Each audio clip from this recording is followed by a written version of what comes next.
O indulto. Parece banal lembrar que vivemos uma época de conflitos, desarmonias, agressividades verbais, numa luta de empoderamento exacerbada pela explosão dos meios de comunicação, redes sociais. Quando os tempos eram outros e havia mais seletividade da informação, não digo que fosse melhor do que é hoje. A maioria dos eventos passava em absoluto silêncio, caindo na fossa comum do esquecimento.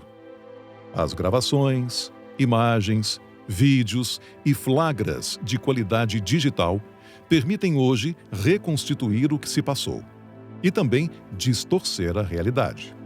Pouco ou quase nada deixa de estar ao alcance de multidões, sem filtros ou, pior, editados por alguém mal intencionado. A devassa passou a ser o estado normal dos acontecimentos. A corrida para a notoriedade tem se transformado em negócio, por alguns, de renda milionária. Os mais seguidos influenciadores digitais passaram a ser profissionais, cobiçados, endeusados e frequentados por multidões. Ser atraente em redes é a forma mais poderosa de sucesso de um político, de um artista, de um vencedor. Até há poucos anos, muitos sabiam os nomes dos ministros de um governo e apenas na seleta esfera jurídico-legal se conheciam os ministros do Superior Tribunal Federal, STF. Agora, constata-se o contrário, até porque ministros do STF são infinitamente mais duráveis e adquiriram um poder descomunal pelo protagonismo que conquistaram no vazio dos outros poderes, encurralados em crises contínuas. Segundo alguns observadores, escalaram o poder adotando posições polêmicas em assuntos que, há mais tempo, não eram deles. As prerrogativas do poder legislativo, aos poucos, se transferiram solidamente ao judiciário. Contribuíram para a migração de poder os escândalos de corrupção para descredenciar as demais instituições. Com a derrocada da imagem do Legislativo e do Executivo, passados a limpo pela Lava Jato, o Poder Judiciário passou a ocupar espaço que não lhe era usual. Se de um lado existe a volatilidade quadrienal dos cargos eleitorais, os ministros togados não enfrentam esse, entre aspas, temor. Nas alturas olímpicas da Suprema Corte, só Deus pode intervir. A diferença é abismal. É justo que os ministros togados sejam protegidos para poder exercer com independência a defesa da Constituição. Contudo, hoje, as decisões sofrem terrivelmente da pressão do momento, das conveniências, quando os interesses corporativistas entram em choque. Pode a minoria parlamentar perder nas votações do Congresso, mas ganhar, não raramente, no plenário do STF, ao arrepio dos melhores juristas e da opinião pública.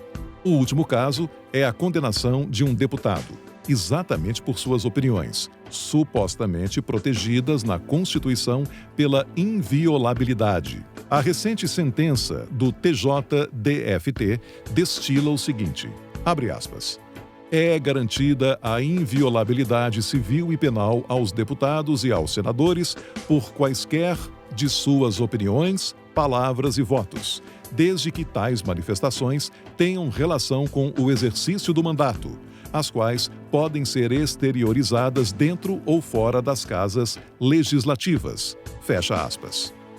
Ora, qualquer ideia tresloucada na boca de um parlamentar o deixa inimputável. Cabe a ele, em sua autonomia, zelar pela ética, responsabilidade e conteúdo, mesmo que o faça controversamente ou à Comissão de Ética da Casa, a que pertence. Ele responde ao julgamento dos eleitores a cada 4 anos. Está claro que a Constituição deixou esse poder descomunal aos parlamentares, para que exercessem o mandato amparados pela inviolabilidade.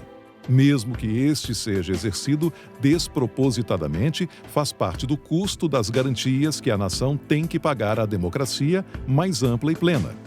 As bobagens e besteiras por eles proferidas são diretamente proporcionais à índole e ao estofo deles. E no Congresso Nacional temos a representação da sociedade brasileira até dos lados mais obscuros e contestáveis da população. O STF decidiu condenar o deputado Daniel Silveira, PTB do Rio de Janeiro, a 8 anos e 9 meses por ter se expressado rudemente a favor do fechamento do próprio STF. A resposta do presidente Jair Bolsonaro foi conceder, segundo prerrogativa constitucional, o indulto, graça, em decreto presidencial de 21 de abril de 2022, que finaliza assim, abre aspas, a graça, perdão irrestrito, inclui as penas privativas de liberdade, a multa, ainda que haja inadimplência ou inscrição de débitos na dívida ativa da União e as penas restritivas de direitos. Fecha aspas. Interessante que essa prerrogativa foi usada pelo então presidente Lula para garantir inviolabilidade em solo brasileiro ao italiano Cesare Battisti, condenado na Itália por 4 homicídios na década de 70, quando foram liquidados um açougueiro a tiros em sua loja, um guarda carcerário que tinha 3 filhos metralhado em via pública pelas costas, um motorista da polícia quando saía da casa da namorada, um joalheiro na tentativa de assalto à sua loja que ainda deixou o filho dele tetraplégico. O STF referendou, na época, o indulto do homicida, considerando a prerrogativa constitucional e discricional do presidente. Garantiu a liberdade de Battisti, mas partidos como o PDT questionam ao STF a decisão de Bolsonaro. Realmente, estamos num estado em que qualquer decisão não é perfeitamente previsível.